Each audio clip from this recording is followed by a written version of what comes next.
From Hollywood, California, the Lux Radio Theater presents Robert Montgomery and Ida Lupino in The 39 Steps.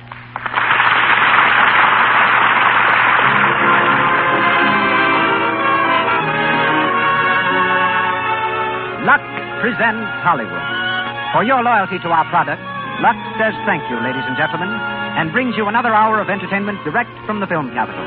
Tonight, we star Robert Montgomery, Ida Lupino, Isabel Jewell, and Gene Lockhart, with Major C.E. Russell, formerly of the United States Intelligence Service, as the evening's special guest. Louis Silvers conducts the orchestra. And here beside me, our producer and your host. Ladies and gentlemen, Mr. Cecil B. DeMille.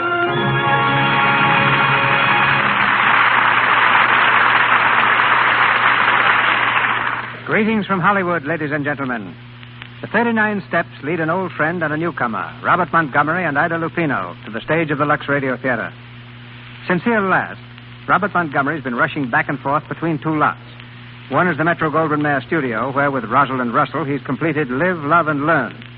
The other is a lot in Beverly Hills, on which Bob has just finished building a new home with a beautiful library.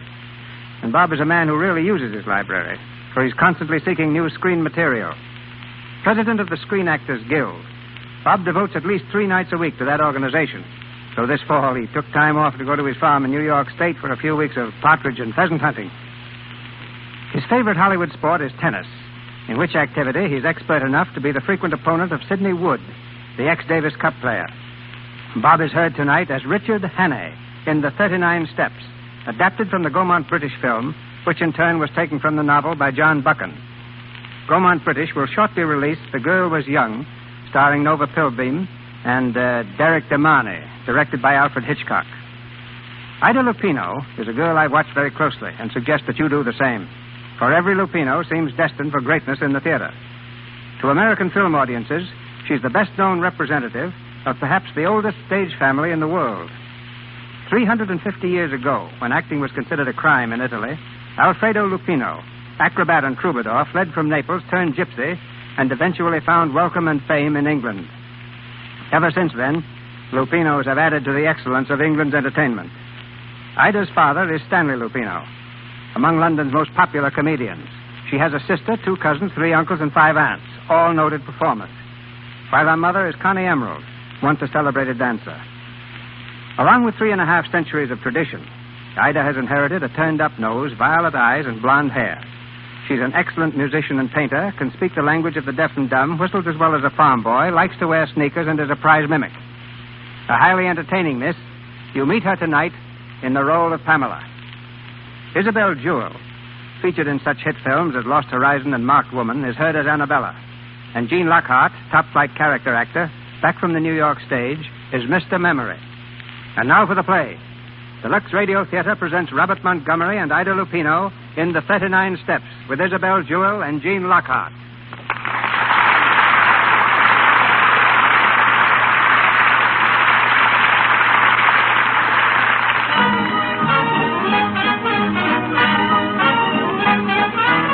A London music hall. The evening performance is on, and the theater is jammed to the doors. The audience is sat comfortably through the acrobats, the singers, and the whirlwind dancers. But now they're restless. The manager appears on the stage to announce the feature act. His hand is raised for silence. Ladies and gentlemen! Ladies and gentlemen! With your kind permission, I now have the honor to present to you one of the most remarkable men in the world. I present Mr. Memory. Thank you. Every day this remarkable mentality commits 50 new facts to memory. 50, ladies and gentlemen. Facts from history, geography, newspapers, scientific books. Millions and millions of them. And he remembers them all. Test him, ladies and gentlemen, test him.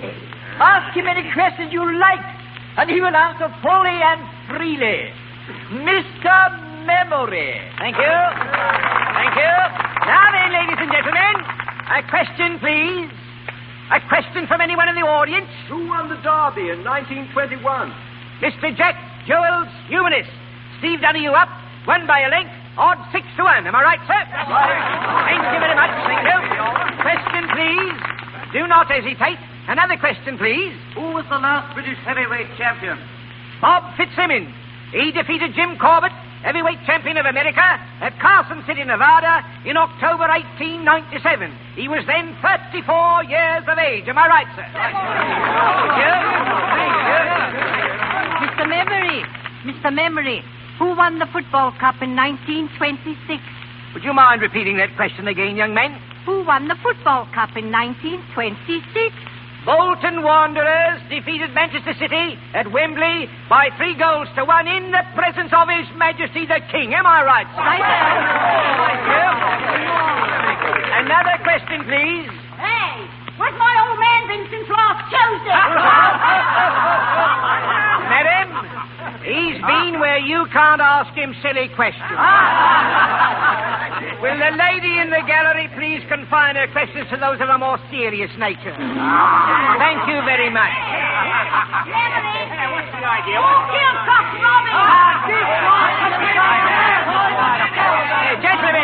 Gentlemen, no fighting. No fighting, please, gentlemen. Keep your seat. Keep your seat. Don't crowd the aisle. Wait for me. Wait for me.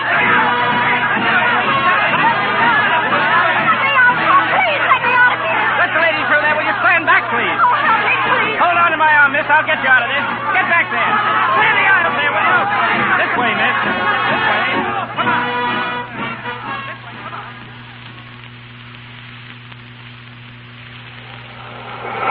There you are, miss. Take a good deep breath. Oh, thank you. You all right? Yes, sir. I had to get out of that theater, that's all. A lot of people had that idea. Oh, it wasn't the panic that frightened me. It was something else. I'm afraid I don't understand. I'm in terrible trouble. Will you help me? Trouble? What kind of trouble? I can't tell you here. Can we go someplace and talk?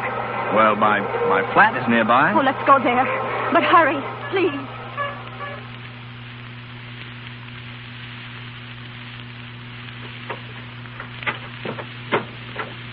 Go in, miss. Thank you. Now, if I can find this light switch. Oh, no. Don't turn on the lights. What? Don't turn them on. It will be safer. I'm afraid I don't... Will you pull down the blinds, please? Very well. It just puts me doubly in the dark. My name's Richard Hannay. Any objections to telling me yours? No, it's Annabella Smith. Smith? Not really. Is there anything wrong with it? No, just an unusual name. What's this all about? You said you were in trouble. You don't believe me, do you? I believe you're slightly hysterical. If I am, I have good reason. I was the one who fired those shots in that theater tonight. You? Why? I had to do something to create a disturbance. I had to get away from there. There were 2 men in that theater who wanted to kill me. Oh, come on. Oh, you've got to believe me. But why should anyone want to kill you? Because I'm what you would call a professional spy. A spy? Whom do you spy for? Anyone who pays me. I suppose you're here to dig up some big state secret. No. I'm here to save a secret. For England. Oh. Go on, please. The agent of a certain foreign power is on the point of obtaining a secret vital to your air defense. I tracked 2 of his men to that music hall. Unfortunately, they recognized me. That's why they're after me now. You still don't believe me, do you? No, frankly, I don't, Annabella. Very well. If you will look out of that window, you will see 2 men standing across the street. Look, please do. All right. I'll play your game a bit further. Oh, don't let them see you. Well? By Jove, you're right. 2 of them. They seem to be looking up here. Come away, please. Do you believe me now? Well, I suppose I must. I'm going to tell you something that's not very healthy to know. But now that they followed me here, you're in it as much as I am. Yeah, so it seems. Have you ever heard of the 39 steps? 39 steps? No, what are they? Never mind, but this much you must know. If those men are not stopped, it's only a matter of days, perhaps hours, before the secret is out of the country. Why not call the police? Because they wouldn't believe me any more than you did. And if they did believe me, how long do you think it would take them to get going? Those men are acting quickly. You don't know how clever their chief is. Clever and ruthless. Well, what's his name? He has a dozen names, and he can look like 100 people. But there's one thing he can't disguise. The top of the little finger on his right hand is missing. Oh. Come on now, you're trembling. I'm frightened. Well, you needn't be. You're safe here, you know. What you need is a good night's rest. Oh, yes, I do. You can have my bedroom. I'll sleep on the couch here in the living room. Are you sure you don't mind? Sleeping on the couch? Well, I've done it dozens of times. No. I mean, being in danger. I'm not quite convinced of that yet. Is there anything I can get you? Yes. Have you a map of Scotland, please? A map of Scotland. I have an atlas over here somewhere. If I could... Oh, yes, here it is. You, going deer stalking or just plain hiking? There's a man in Scotland I must see next if there is anything to be done. I see. Are the 39 steps in Scotland? Perhaps I'll tell you tomorrow. Good night, Mr. Henning. Thank you. Good night, Annabella. Pleasant dreams.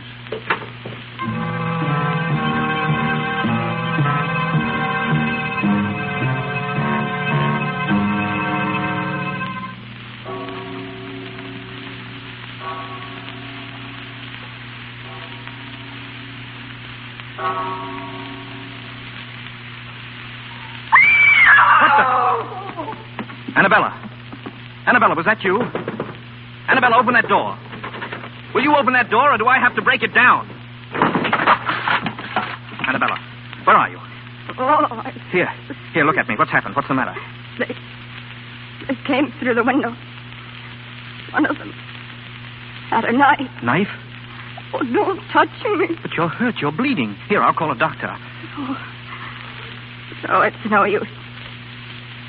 Listen. You've got to stop those men. In a few days, they'll have the secret out of the country. But how will I stop them? Kinrich. The professor. Kinrich? Kinrich. Scotland. What's there? Who is this professor? What's in Kinrich? Clear up. They'll get you. Just like they did me. Annabella. Annabella. Good God.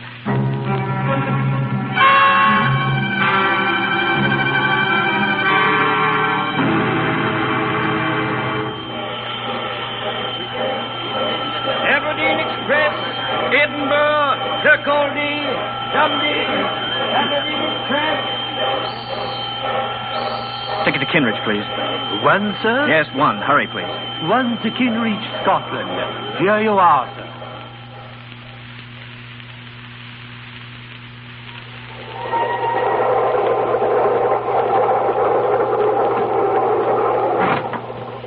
Excuse me, is this seat taken? Not by us, it ain't. Sit down, young fella. Thank you. I said, Jess, who won the 2 o'clock at Epsom? Here it is. Bachelor Button, odd 7 to 4. Ah, Bachelor Button, eh? Hello, look at this. Another woman murdered in a West End flat. Murdered, eh? Who was she? A well-dressed woman of about 25 was found with a knife in her back. The tenant, Richard Hannay, is missing. If that ain't the blasted limit. Missing, eh? The police are hot on the trail and watching with careful eye all points of departure from London. Oh, so that was what they was a-doing, eh? Who? Scotland Yard. 2 plainclothes bobbies. I seen them get on this train. Asking plenty of questions they was, too. Look here. Here's a picture of that Hannay chap. Let's have a squint at it. Rum-looking lot, ain't he? Excuse me. Here, young fellow, where are you going? Don't you like that seat? Oh, thank you. I just remembered. In a bit of a hurry, wasn't he? He was that. I say. What? I say.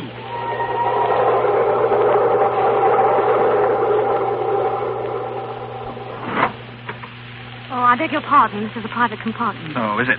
Yes, and it happens to be occupied. Yes, so I see.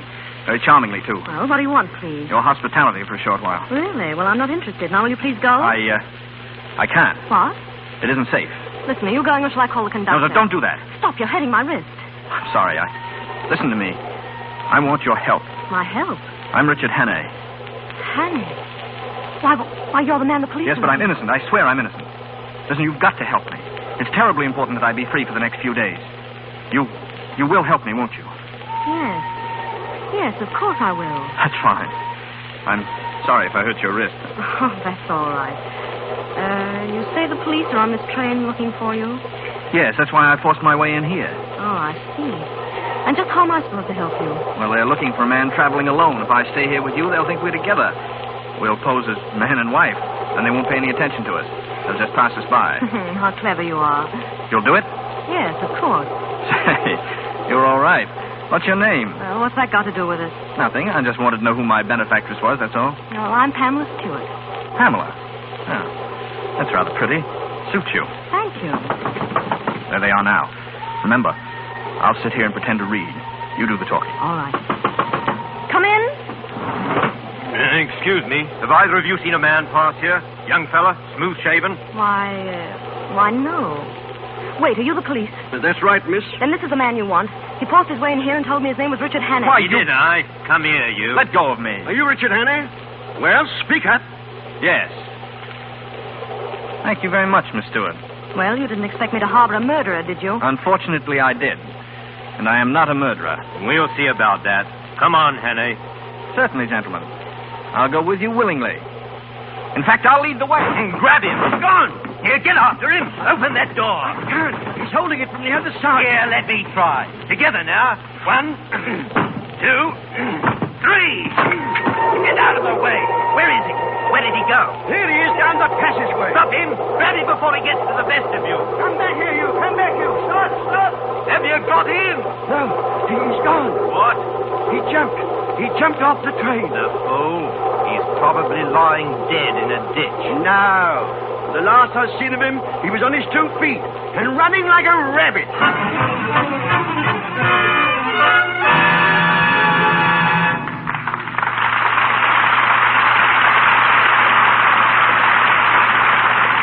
During our first intermission, and while waiting for Act 2 of the 39 Steps, starring Robert Montgomery and Ida Lupino, we'd like you to go with us to one of the millions of homes where Christmas secrets are in the air and listen in on a very interesting conversation.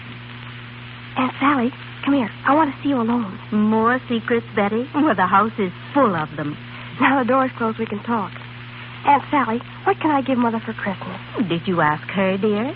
Yes, and she just says all she wants from me is love and kisses. Well, I did hear her say she needed more stockings. How about getting her some of the lovely sheer ones we saw in the store today? But she always says sheer stockings are extravagant. Not necessarily, dear. They wear very well if you're careful about washing. Just dip them in Lux suds every day. Lux keeps the silk nice and springy, so it doesn't break so easily into runs. Then I'll tell you what. I'll buy some and tell Mother I'll Lux them for her every time she wears them. I'll buy a big box of Lux and give it to her with the stockings. Now, that's a real Christmas gift, Betty. Okay, I'll get some Lux Flakes right away. And be sure to use nothing but Lux Flakes, dear. You know, rubbing stockings with a cake of soap is bad for them. And some soaps are strong, too harsh for delicate silk things. Oh, thank you, Aunt Sally. You're an angel to help me. Mother's the most perplexing person on my list. Stockings for Christmas and Lux Flakes for stockings. A perfect combination. We return now to Mr. DeMille and our play. Robert Montgomery, Ida Lupino, Isabel Jewell, and Jean Lockhart continue with the 39 Steps.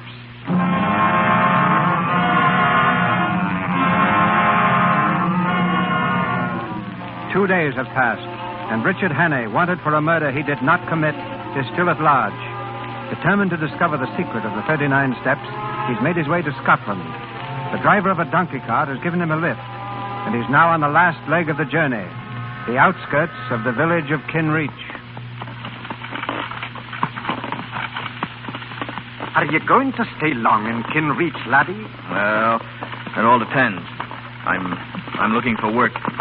You suppose I could find something? I hae me doubts, laddie. Kinreach is a mighty small town. What do you do? I'm a chauffeur. Well, I'm thinking you'd better try somewhere else, then. What folks as need chauffeurs in Kinreach has had them for years. Oh, I see. But, aren't there any newcomers? I mean, somebody told me about... Now, wait a minute.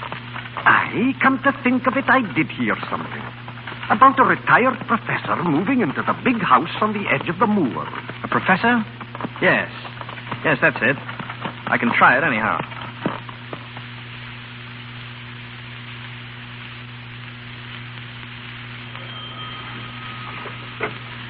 Yes, sir? I'd like to see the master, please. What name shall I say? He doesn't know my name, but you might ask him if he knows Annabella Smith. Yes, sir. Will you mind waiting in Is there someone for me, George? Oh, yes, Professor. How do you do? How do you do? My name is Hammond. I've come from London. From Annabella Smith. Oh.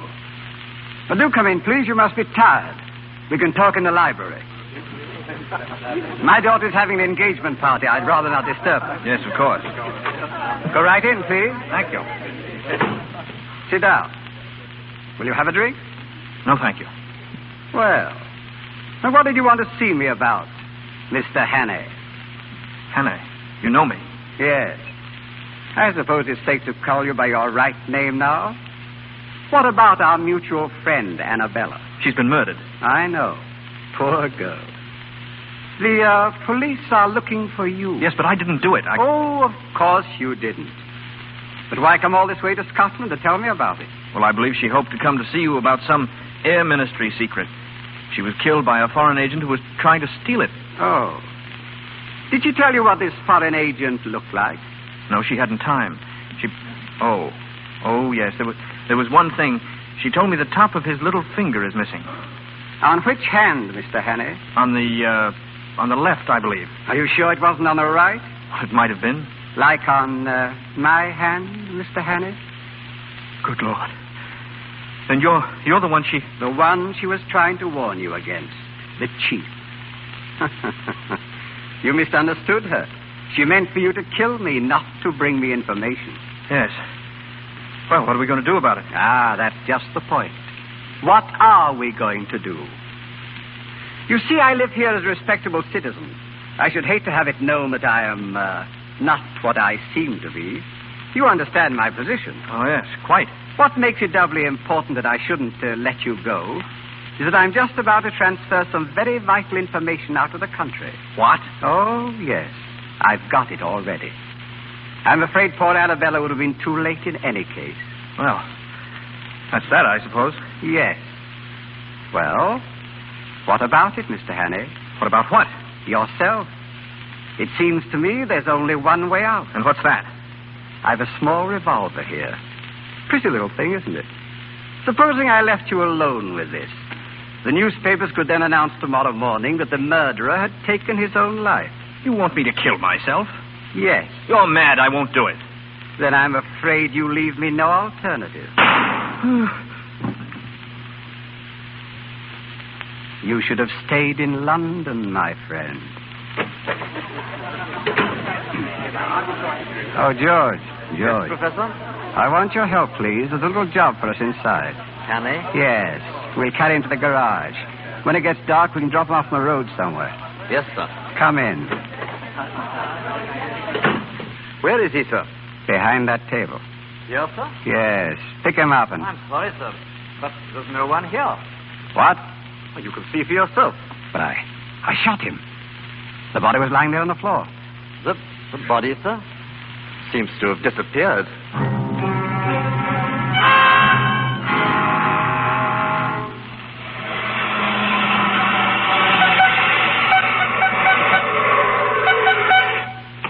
Get out of the road, please. What do you mean by standing in front of my car? You might have been killed. Sorry, lady. I just wanted a lift. Would you mind... Well, Miss Stewart, how do you do? You? Well, what are you doing Richard here? Hannay is my name. I believe we've met. On a train, wasn't it? Yes. Yes, I think so. Yes. If I remember correctly, you handed me over to the police. You did, didn't you? Oh, get away from me. No, don't worry. I don't hold it against you, really. Well, that's very kind of you. Yes, isn't it? What are you doing in Kinreach? I live here. It's a charming place, isn't it? You know where the local police station is? Oh, of course I do. Will you take me there? What? The police station, in a hurry, please. Certainly.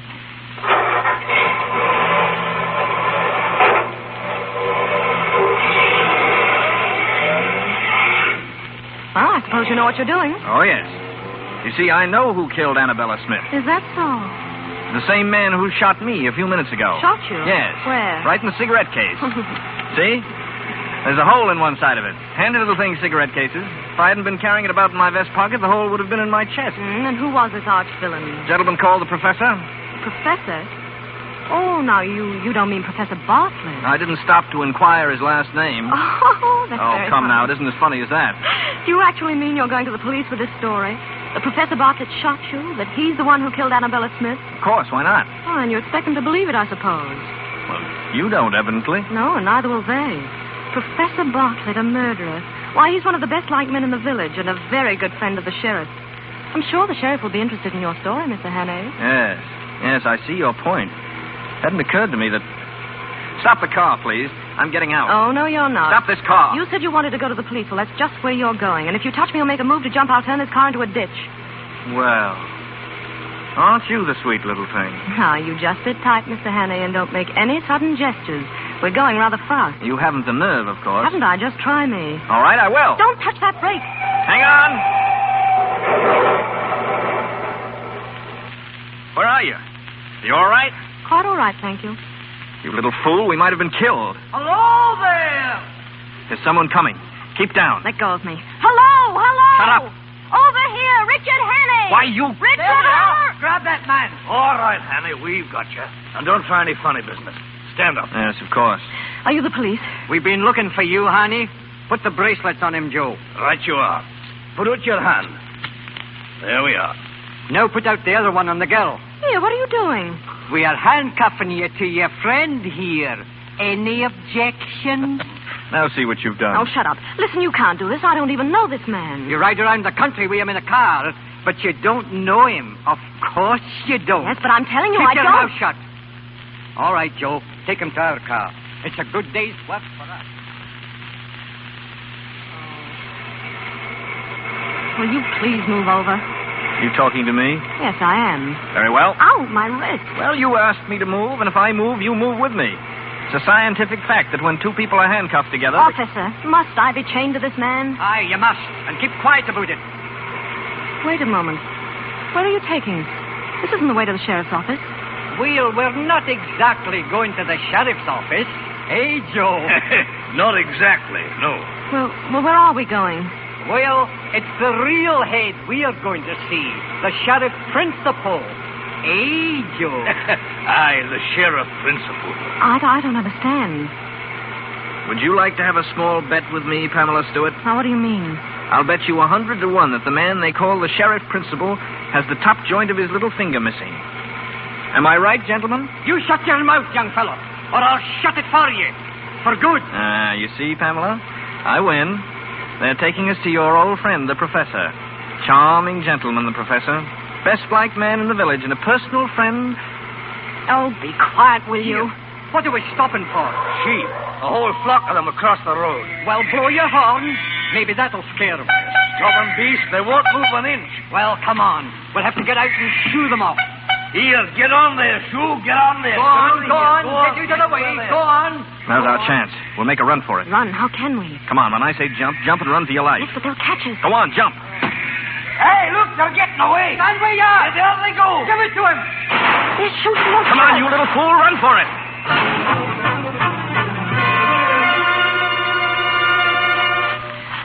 Please, don't go so fast. You're hurting my wrist. Shut up.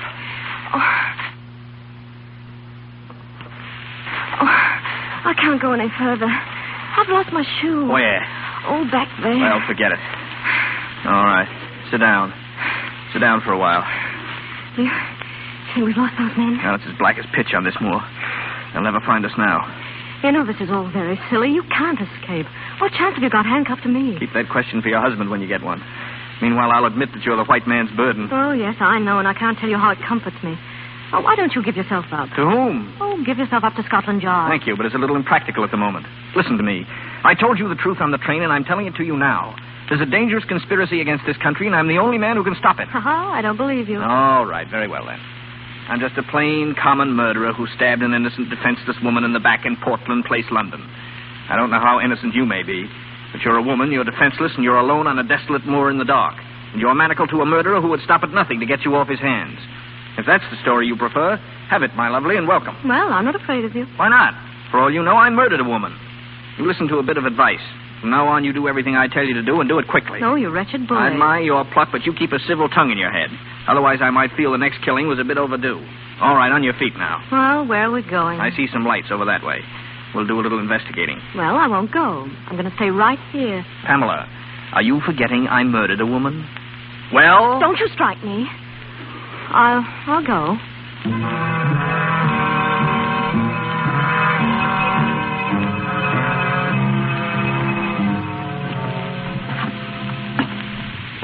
Say, what kind of a place do you think this is? I don't know. Looks like an inn. Now, remember what I said. A civil tongue or else. And you back me up in everything I say or do. Do you understand? Yes. Stay close to me and hold my hand. It'll hide the handcuffs. Good evening. Good evening. Welcome to King's Head Tavern. And what can I do for you and the lady? We had an accident with our car a few miles back. Hey, that's too bad now. You want to stay the night, I suppose? Yes, we do. And will it be 2 separate rooms or one? Oh, 2 separate One room, please. One. Well, which? One, thank you. Oh, one. And what's the name? Hawkinson. Hawkinson, yes. Henry Hawkinson and Mrs. Hawkinson. Well, come along, Mr. Hawkinson. The rooms are at the top of the landing. Thank you. Nice place you have here. It'll do. Here's the room. Oh, thank you. Well, good night to you. Oh, wait. Now, wait, please, you mustn't go. What's the matter, lass? Is there anything wrong? Yes, Of course there's nothing wrong. She wants to tell you something, that's all. Yes, I wanted Yes, to... You see, we're a runaway couple. Ah, you know. Yes. As a matter of fact, we've been running all night. If anyone inquires for us, you won't give us up, will you? That I won't. I was young myself once. Good night. Good night. Good night. Good night. Inside, Pamela. Of all the outrageous things. Listen, you don't think I'm going to spend the night in this room with you? Personally, I don't see how you can help yourself. Stop jerking my arm. I'm so sorry. I want to take my shoes off. My feet are tired. You better stand here by the fire and get warm. You'll be catching cold. And if I did? Stand by the fire. Don't yell at me like that. I didn't ask to come with you. And I didn't invite you. But here we are. Well, aren't you afraid the men will find us? I'm not thinking of that so much as some way to get out of these handcuffs. Oh, I have a nail file in my pocket. Maybe that'll help. That would be dandy. If you file 24 hours a day, 10 years from now, we might be free. Imagine, tied to you for 10 years. It's a horrible thought. I've had enough of your insults.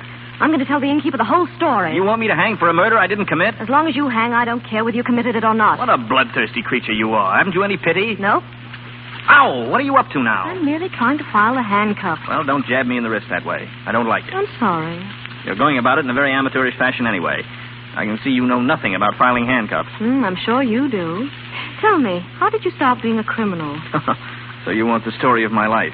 It's really very interesting. Oh, I'm sure it is. I was born a poor orphan boy. From the beginning, I hadn't a chance. Ouch! I'm sorry it slipped. Accidentally? Accidentally. Go on, please. I started by pilfering pennies out of other children's lockers at school. And then little pocket picking and car pinching. And at last, my efforts were rewarded, and I graduated into straight burglary. With diploma? With diploma. Oh. I killed my first man when I was 19. It scared me at first, but I soon got hardened to it. Lady, you wouldn't believe me if I told you.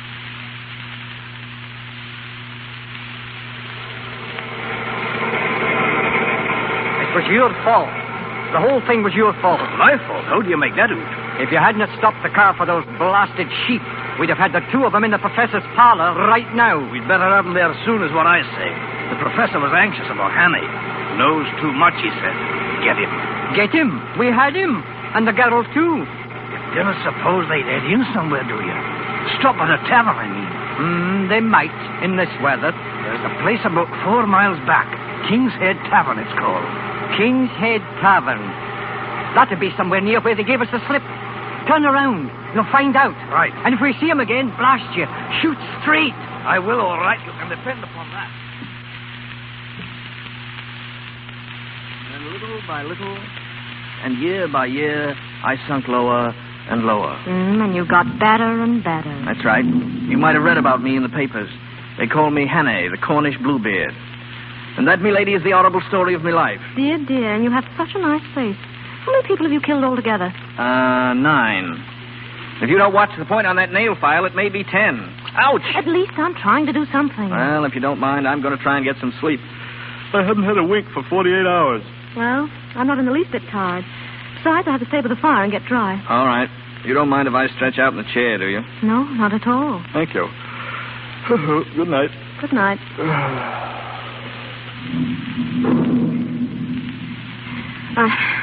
I don't see how you can sleep at a time like this. I said I don't see how you can sleep at a time like this. I'm hardened to it. That's all. Hardened criminal to sleep any time. Listen, did you hear that? There's a car out there. It just drove up, a car. It's your imagination. It's not my imagination. I heard a car. Oh, all right, if you don't care. Don't care. Just don't care. Oh!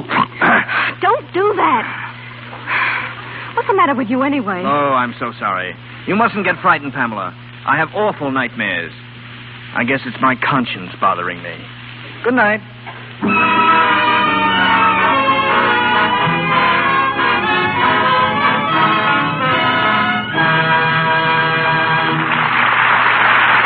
We pause for station identification. This is the Columbia Broadcasting System.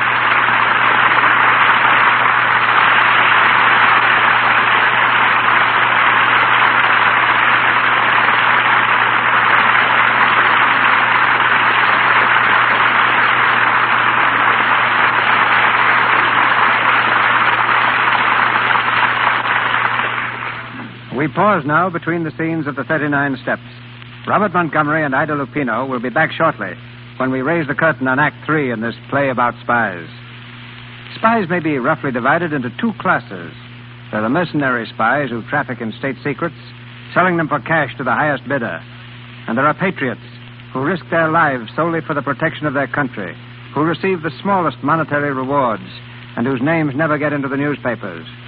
The Richard Hannay of our play belongs to this second group, and so does tonight's guest, Major C.E. Russell of the United States Army, retired.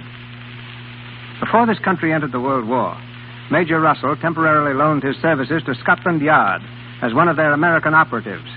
Back in the United States Army during the war, he served on a special staff in France. He later instructed our Army officers in the art of espionage and is the author of a standard military textbook on this subject. With such a background, Major, there should be no better authority to answer the question, just what are the qualifications that make a valuable spy? The qualifications today, Mr. DeMille, are exactly the same as in biblical times, and the instructions which are taught follow very closely those which Moses gave to his men when he sent them forth to spy out the land of Canaan, to learn what the land contained, the strength of the enemy, if the people were content, and how strong were the walls. Then, as today, spies had to have powers of observation, of memory, and description. These are the three traits that must be developed in a capable espionage agent, and are the least developed of all human traits. In addition, he must have common sense, a good general education, an ability to take orders, and preferably a knowledge of foreign languages. I've noticed that the opinion held of a spy varies greatly. Some people have only the greatest respect and admiration for a spy. Others consider them vicious, double-dealing scoundrels who stop at nothing to attain their end. How well do I know that? But I think these people would change their minds if they only realized that spies are one of the greatest forces for world peace. I am, of course, referring to patriotic spies, not mercenaries. I believe that a patriotic spy, by keeping his country informed of military activity in other lands, enables his own nation to properly prepare itself, and a properly prepared nation is a nation seldom attacked. The war that they are ready for rarely comes. If what I've observed is true, you soldiers who fight with your brains instead of bayonets are finding more and more women as your co-workers. How does a woman compare with a man as a spy? Very favorably, up to one point. A woman's heart will rule her head much more quickly than a man's. Today, there is probably one woman to every two men in the world's espionage service. We've learned that if you want to make a man talk, send a pretty woman. And when we want to make a woman talk, we make her jealous. Both theories work amazingly well. It would appear to me that spying is one activity which provides little or no room for modernization. Along with qualifications, I presume that methods have changed little since the days of Moses. That's very true, Mr. DeMille. They remain essentially unchanged. But there have been radical technical changes in carrying out those essentials. For instance, there's a machine recently developed in this country so delicate and so accurate that it can etch an invisible secret message on a surface no larger than a grain of corn. Or, to employ a commodity with which perhaps you're more familiar, it could etch the map of an entire country on a single lux flake. And that's probably the finest, thinnest, and most fragile thing I can think of for the moment. I know that you can read through a flake of Lux, Major. It's actually only 2/1000th of an inch thick. I see. Almost as amazing as this machine I'm speaking of. Lux flakes remind me of women, and women, in turn, recall an amazing spy story I encountered during the World War. It concerns a Swiss opera singer who volunteered in the French Red Cross as an entertainer. For 2 years, she made periodic visits to a home in Switzerland, each time using the same route over the French border. One day, she started to cross and found a new officer in charge. He took a good look at her and immediately ordered his women assistants to search her. They returned with the petticoat of this famous singer. Suspecting that it might contain invisible writing, the lieutenant called for hot irons and himself applied them to the petticoat. The heat revealed what had been invisibly written in lemon juice, the complete working drawings of a new French war tank. The reason the lieutenant had suspected Madame was that before the war, he had been a style designer in Paris. One of the first things he observed about the singer was that while she was dressed in the height of fashion, she wore a starched petticoat, and starched petticoats had been out of style for 10 years. To me, one of the truest utterances of the great French General Marshal Foch was his statement to a group of his espionage agents. You will die 1,000 deaths, he told them, before oblivion comes, while the man in the trenches dies but once. And no better example can be found, Mr. DeMille, than that patriot of Revolutionary War, John Honeyman. Too old to carry arms, he became a confidential spy at Washington's urgent request and posed as a Tory. Despised by his wife and family, ostracized by his friends, he became a cattle buyer for the British Army. American soldiers were ordered to shoot him on sight, but John Honeyman kept his promise never to disclose his real identity. Once he allowed himself to be captured, knowing he might be shot, but there was a chance of being brought before Washington first. This fortunately happened, and Honeyman was able to disclose to Washington how some of his own men were on the verge of assassinating him by placing poison in old General's food. And it was John Honeyman who, on Christmas Eve, crossed the Delaware alone, entered Trenton, discovered the condition of the Hessian troops, and reported back to Washington on the other side. On Honeyman's unsupported testimony, Washington made his celebrated crossing, won his celebrated victory that turned the tide. Honeyman returned to his New Jersey home after the war, still an outcast, still an object of hate and scorn. His magnificent services were never announced until Washington himself made a special trip to Hackensack and publicly proclaimed him one of the greatest heroes of the American Revolution. His example will always remain a shining light to Americans who seek to serve in the silent, secret, and sometimes inglorious ways of espionage. I thank you.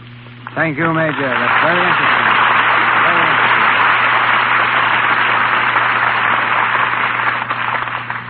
Once again, the 39 Steps, starring Robert Montgomery and Ida Lupino, with Isabel Jewell and Gene Lockhart.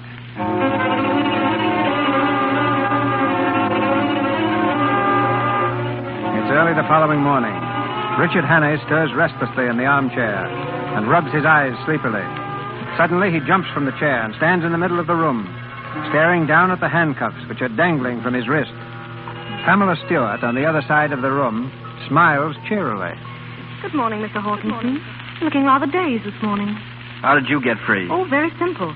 A little matter of work while you had your nightmares. I suppose you filed the handcuffs. No, darling, I picked the lock. I was trying to do the same for you, but the file broke.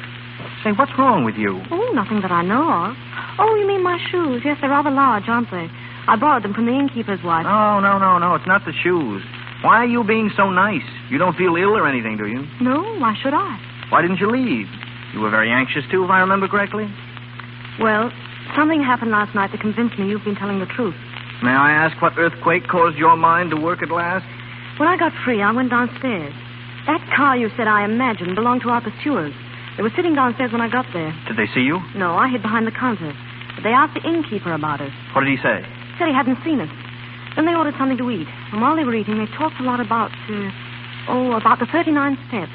39 steps? Oh, don't ask me what it means because I don't know. Anything else? Well, they said the professor was clearing out of the country. Then he has got the secret.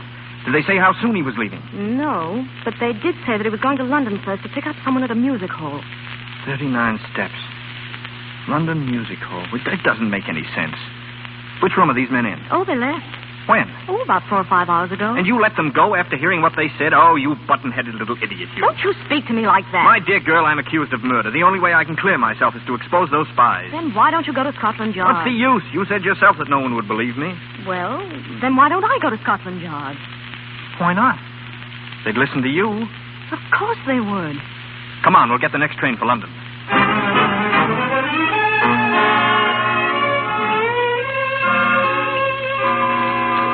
You wish to order now, sir? No, thank you. I'm waiting for someone. I beg your pardon, sir. Your face looks familiar. Are you in the cinema? No, I'm not. Bring me a bottle of ale, will you? Very good, sir. Oh, make that two, please. Yes, miss. Pamela, sit down. Did you think I was never coming? Not exactly, but I was getting nervous waiting. Well, what happened? Did you go to Scotland Yard? Yes. Well? Prepare yourself for a shock. Why? They've checked every possible channel. The Air Ministry are positive that no papers are missing that would be of any possible use to spies. But that's incredible. Are you sure? Well, that's exactly what they said. I don't know what to make of it. I think you've been tricked. Well, certainly is all very bewildering. Oh, I'm sorry, Richard. Really, I am. Look, I think you better go now. Go where? Oh, any place. Leave the country. I'll help you. You? Oh, I know it sounds funny, but somehow I couldn't bear the thought of them catching you again. Why, Pamela? Oh, I don't know. I guess I've just changed my mind about you, that's all. Of course, you're as vain as a peacock, and I couldn't stand you for any length of time, but you're not so bad. Well, you're not so bad either. If I weren't in this jam, I'd... What? Nothing. Come on, let's get out of here. No, you better stay. I'll run and get you a ticket for Liverpool. There ought to be a boat train Pamela. soon. Well, what's the matter? What are you staring at? Look out the window. Do you see that billboard across the street? Yes. Is there anything strange about it? A list of acts playing this week at the Palladium. The feature attraction is Mr. Memory. But I don't understand. Come on, we're going to get out of here. Well, where are we going to the now? Palladium. But why? I don't know, but we're going just the same.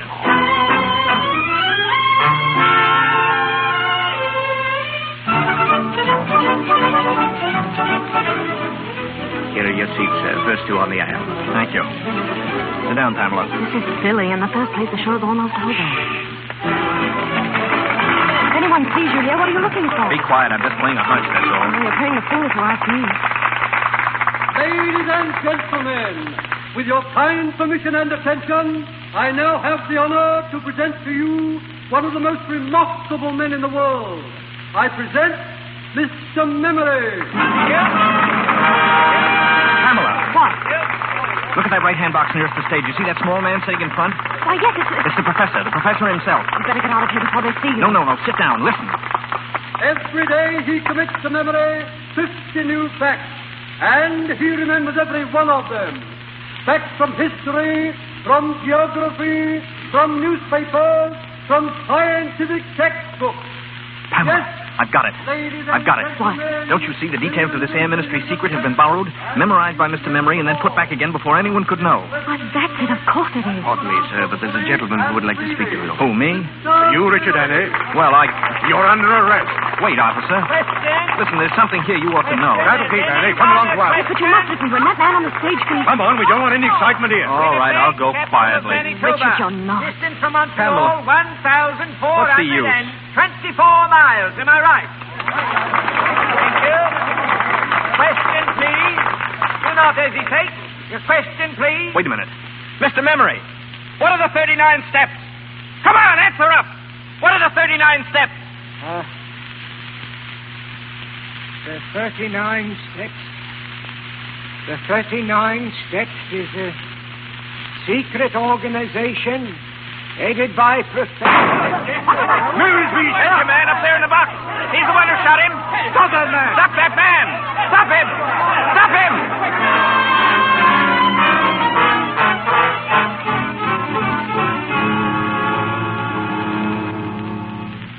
I want to see Mr. Memory, please. Where's his dressing room? Number 5, but you can't go in now. Well, I'm afraid we have to. Detective, have you a pencil and a piece of paper? Yes? I want you to write down everything you hear. But listen here, I Do as he tells you, please. I'm going to prove to you that the man who shot Memory is the murderer of Annabella Smith. What is it? We want to see Mr. Memory. How is he, Doctor? Very bad. Did they get the man who shot him? Yeah, we got him all right. He'll hang for it, too. Oh. Mr. Memory. Mr. Memory, can you hear me? Yes? Mr. Memory, there's something I'd like you to tell us, please. Yes? What was the secret formula you were taking abroad? Will it be all right, my telling you? It was a big job learning it. The biggest I've ever tackled. I don't want to throw it away, sir. It will be quite all right. The first feature of the new engine its greatly increased ratio of compression, represented by the formula 1 minus 1 over R to the power of gamma minus 1, where R represents the ratio of compression and gamma dimensions of cylinders diameter. This device renders the engine completely silent. The exhaust gases impinging on a series, entirely eliminating all sound. Am I right? Am I right, sir? That's quite right, old chap. Thank you, sir. I'm glad it's off my mind. At last. Memory.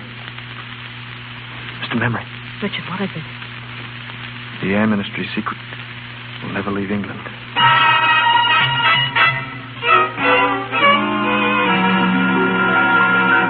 This way, please. We can pick up the police car on the corner. The police car? Where are you taking us? To Scotland Yard, of course. Scotland Yard? But you can't do that. You heard what that man said. He didn't kill anybody. Easy now, easy. He'll be all right. All we want is to put the story on the record. Oh, that's better. You've nothing to worry about at all. He'll be a free man in her now, Mrs. Hannay. Hannay? Well, what are you talking about? Well, Mrs. I'm Hannay? sorry. That would be just fine, that would. We were together for one day, and we fought for 24 hours. 20? You were asleep 4 hours.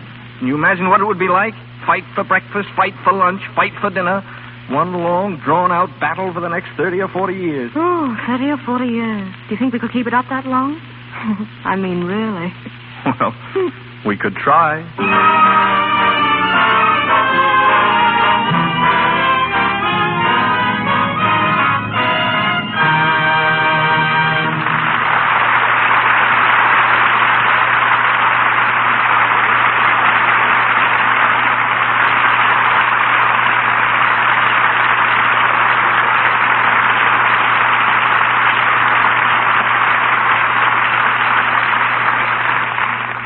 Robert Montgomery and Ida Lupino have completed the 39 steps, but they'll take a 40th when they return later to the microphone.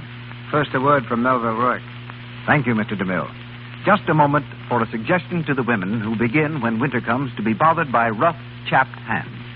Perhaps they don't realize that the trouble may start in the simple daily task of washing the dishes. Here's the reason.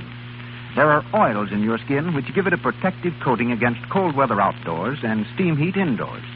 If you use a strong soap in the dishpan, these oils are dried up. Your skin gets rough and red. To protect these beauty oils, simply change from your harsh soap to Lux Flakes.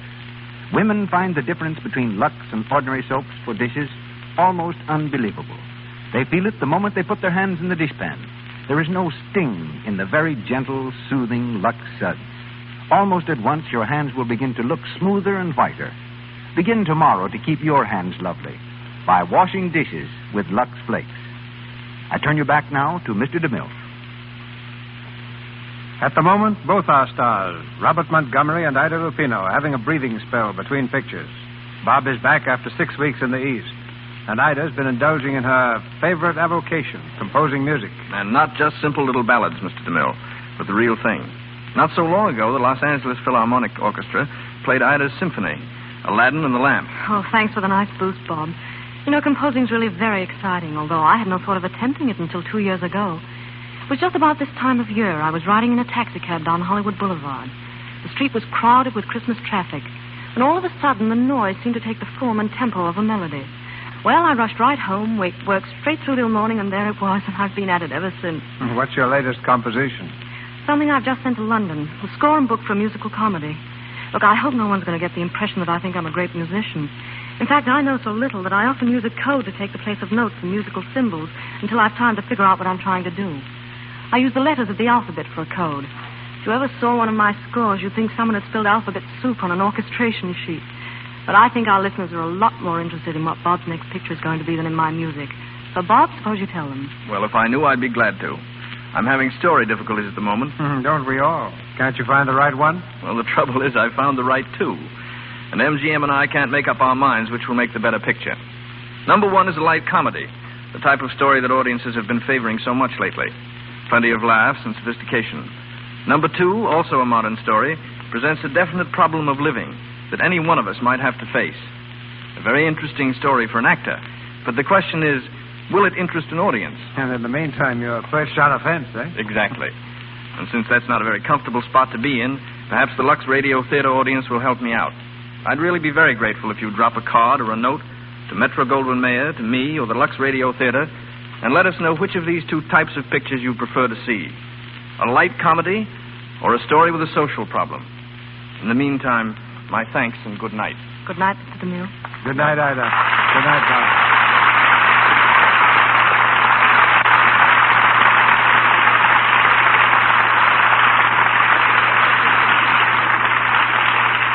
Thank you, Robert Montgomery and Ida Lupino. Ladies and gentlemen, this is your announcer, Melville Ruick. Mr. DeMille returns in just a moment with news of next week's play and stars. In our cast tonight were Leonard Mudie as Professor Bartlett, Reginald Sheffield, Herbert Evans, and Keith Kenneth as detectives, Lionel Belmore as innkeeper, Vernon Steele as cart driver, Edgar Norton as manager of the music hall, Eric Wilden and Raymond Lawrence as Cockney travelers, Ward Lane as butler, Eric Snowden and Norman Ainsley as Scotchmen, Sybil Harris as a rowdy, and Phyllis Coughlin as a woman. Louis Silvers appeared through courtesy of 20th Century Fox Studios, where he was in charge of music for the new picture Love and Hisses. And now, our producer. One of the most glamorous beauties of the screen that the screen has ever known appears in the Lux Radio Theater next Monday night. Marlene Dietrich. Our play is taken from the highly successful motion picture in which Miss Dietrich starred, The Song of Songs, the love story of a Viennese girl and the three men who tried to win her. Miss Dietrich will be surrounded by an all-star cast headed by Douglas Fairbanks, Jr., with Lionel Atwell.